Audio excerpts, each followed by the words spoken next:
ಸಾಹಿತ್ಯ ಸಮ್ಮೇಳನಗಳಲ್ಲಿ ಕನ್ನಡದ ಅಭಿವೃದ್ಧಿ ಮತ್ತು ಭಾಷೆಯ ಉಳಿವಿನ ಬಗ್ಗೆ ಚರ್ಚೆಗಳಾಗಬೇಕು. ಆಂಗ್ಲ ಭಾಷೆ ಜಗತ್ತನ್ನು ಆಳುತ್ತಿದೆ. ಹಣ ಗಳಿಸುವುದನ್ನು ಹೇಳಿಕೊಡುವ ಈ ಭಾಷೆಗೆ ಹೊರತಾದ ಆಲೋಚನೆ ಕ್ರಮ ಕನ್ನಡ ಭಾಷೆಯಲ್ಲಿದೆ.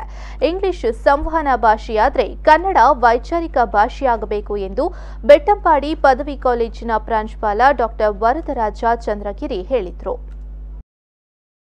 ಅವರು ಎಲಿಮಲಿಯಲ್ಲಿ ನಡೆದ 24ನೇ ಸುಳ್ಯ ತಾಲೂಕು ಕನ್ನಡ ಸಾಹಿತ್ಯ ಸಮ್ಮೇಳನದ ಸಮಾರೋಪ ಭಾಷಣ ಮಾಡಿ ಕನ್ನಡ ಭಾಷೆ ತಂತ್ರಜ್ಞಾನದ ಮೂಲಕ ಬೆಳೆಯಬೇಕು. ಭಾಷೆಯ ಬೆಳವಣಿಗೆಗೆ ಭಾಷಾ ಸೂಕ್ಷ್ಮಗಳನ್ನು ಅರಿತುಕೊಂಡು ತಂತ್ರಜ್ಞಾನಗಳನ್ನು ಬಳಸಬೇಕಾದ ಅನಿವಾರ್ಯತೆ ಇದೆ ಎಂದು ಹೇಳಿದರು. ಸಂಗೀತ ಇತ್ಯಾದಿಗಳು ಯಾವಾಗ ಆ ಸ್ಪೇಸ್ ಅನ್ನು ನಾವು ನಮ್ಮ ಹೃದಯದಲ್ಲಿ ನಮ್ಮ ಮನಸ್ಸಿನಲ್ಲಿ ಇಲ್ಲದೆ ಮಾಡ್ತೇವೆಯೋ ಅಥವಾ ಜಾಗ ಕಡಿಮೆ ಮಾಡ್ತೇವೆಯೋ ನಾವೆಲ್ಲಾ ಸುಖ ಸಮೃದ್ಧಿಗಳಲ್ಲೂ ಬದುಕಬಹುದು, ಏನು ತೊಂದರೆ ಆಗೋದಿಲ್ಲ. ಆದರೆ ಆಗ ಬೆಳಿಗ್ಗೆ ಕೊಡೊಮ್ಮೆ ಪ್ರಸ್ತಾಪ ಬಂತು, ಉಳಿದ ಪ್ರಾಣಿಗಳಿಗೂ ನಮಗೂ ಇರುವಂತ ವ್ಯತ್ಯಾಸ ಏನು ಅಂತ ಹೇಳಲಿಕ್ಕೆ ನಮ್ಮ ಹತ್ರ ಏನೂ ಇರುವುದಿಲ್ಲ. ಮುಖ್ಯ ಅತಿಥಿ ಅರೆಭಾಷೆ ಸಂಸ್ಕೃತಿ ಮತ್ತು ಸಾಹಿತ್ಯ ಅಕಾಡೆಮಿ ಅಧ್ಯಕ್ಷ ಲಕ್ಷ್ಮೀನಾರಾಯಣ ಕಚಗತ್ತಿ ಅವರು ಮಾತನಾಡಿ, ಇಂದಿನ ಆಧುನಿಕ ಯುಗದಲ್ಲಿ ಯುವ ಬರಹಗಾರರ ಕೊರತೆ ಕಾಡುತ್ತಿದೆ. ಕನ್ನಡ ಭಾಷೆಯ ಉಳಿವಿಗೆ ಕನ್ನಡ ಸಾಹಿತ್ಯ ಪರಿಷತ್ ಮತ್ತು ಅಕಾಡೆಮಿಗಳು ಕೊಂಡಿಯಾಗಿ ಕೆಲಸ ಮಾಡಬೇಕು. ಆಂಗ್ಲ ಭಾಷೆಯ ಪ್ರಭಾವಗಳಿಂದ ಮಾತೃಭಾಷೆಗಳಿಗೆ ಆತಂಕ ಎದುರಾಗಿದೆ. ಉಪಭಾಷೆಗಳ ಬೆಳವಣಿಗೆಗೆ ಸಾಹಿತ್ಯ ಸಮ್ಮೇಳನಗಳು ಕೆಲಸ ಮಾಡಬೇಕು ಎಂದು ಹೇಳಿದರು.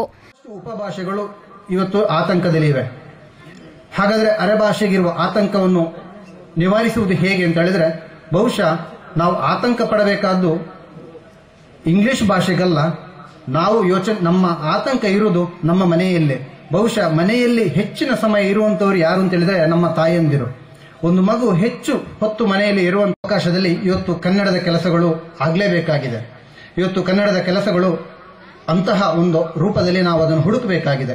ಬಹುಶಃ ಇದಕ್ಕೆ ಸಾಹಿತ್ಯ ಪರಿಷತ್ ಇರಬಹುದು ಅಥವಾ ಅಕಾಡೆಮಿಗಳಿರಬಹುದು, ಇವೆಲ್ಲ ಒಂದು ಕೊಂಡಿ ಆಗಬೇಕಾಗಿದೆ ಅಂತ ನಾನು ಈ ಸಂದರ್ಭದಲ್ಲಿ ಹೇಳಲಿಕ್ಕೆ ಬಯಸ್ತೇನೆ. ಸಮ್ಮೇಳನದಲ್ಲಿ ಸಾಧಕರಾದ ಆಡಳಿತ ಸೇವೆಗೆ ಗೋಪಾಲಕೃಷ್ಣ ಕಣ್ಕಲ್, ಸಂಘಟನೆ ಕ್ಷೇತ್ರದ ಸಾಧನೆಗಾಗಿ ದಿನೇಶ್ ಮಡಪಾಡಿ, ಶಿಕ್ಷಣ ಮತ್ತು ಕಲೆಗೆ ಎಂಜಿ ಕಜೆ, ನಾಟಿ ವೈದ್ಯ ಗೋಪಿ, ಪಶುವೈದ್ಯಕೀಯ ಕ್ಷೇತ್ರದ ಡಾ ವೆಂಕಟಾಚಲಪತಿ, ಉರಗಪ್ರೇಮಿ ಗಿರಿಧರ್ ಗೌಡ ಮಂದಲ್ಪಾಡಿ, ಸಾಹಿತ್ಯ ಮತ್ತು ಪತ್ರಿಕೋದ್ಯಮ ಕ್ಷೇತ್ರದ ಹರೀಶ್ ಕೇರಾ, ಭೂತಾರಾಧನೆ ಕ್ಷೇತ್ರದ ಬೋಜಪ್ಪ ಜಿಲ್ಲಾ ಅವರಿಗೆ ಪ್ರತಿಭಾ ಪುರಸ್ಕಾರ ನೀಡಲಾಯಿತು.